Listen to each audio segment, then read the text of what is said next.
रूस ने यूक्रेन पर किया अब तक का सबसे बड़ा हवाई हमला।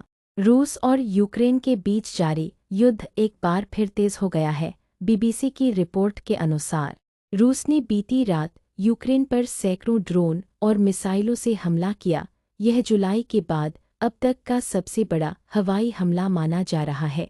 यूक्रेन की वायुसेना का कहना है कि रूस ने कुल 614 ड्रोन और मिसाइलें दागी, जिनमें से 577 को मार गिराया गया। इसके बावजूद कई मिसाइलें और ड्रोन अपने लक्ष्य तक पहुंच गए, जिससे गंभीर तबाही हुई।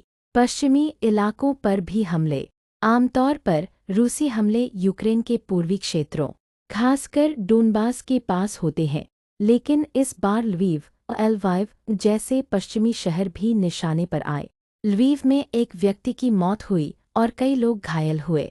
हमले में 20 से ज़्यादा आवासीय इमारतें और एक नर्सरी को नुकसान पहुंचा। दक्षिण पश्चिमी क्षेत्र में एक अमेरिकी इलेक्ट्रॉनिक्स कंपनी पर भी हमला हुआ, जिसमें 15 लोग घायल हुए। मिसाइलों के प्रकार। यूक्रेन ने बताया कि हमले में रूस ने हाइपरसोनिक, बैलिस्टिक और क्रूज मिसाइलों का इस्तेमाल किया। मिसाइलें रूस के पश्चिमी हिस्सों और काला सागर से दागी गईं, जबकि एक मिसाइल क्रीमिया से छोड़ी गई। राजनीतिक बयानबाजी। राष्ट्रपति वोलोदिमिर ज़ेलेंस्की ने कहा कि मॉस्को की ओर से अब तक शांति वार्ता की कोई गंभीर कोशिश नहीं हुई है। उन्होंने हंगरी की राजधानी बुडापेस्ट को शांति वार्ता के लिए उपयुक्त जगह मानने से इनकार किया और कहा कि प्रधानमंत्री विक्टर ऑर्बन रूस के बहुत करीब हैं। ज़ेलेंस्की ने हालांकि यह भी कहा कि वे पुतिन से न्यूट्रल यूरोप जैसे स्विट्ज़रलैंड या ऑस्ट्रिया में मिलने को तैयार हैं और वे इस्तांबुल के खिलाफ भी नहीं हैं। युद्ध की मौजूदा स्थिति।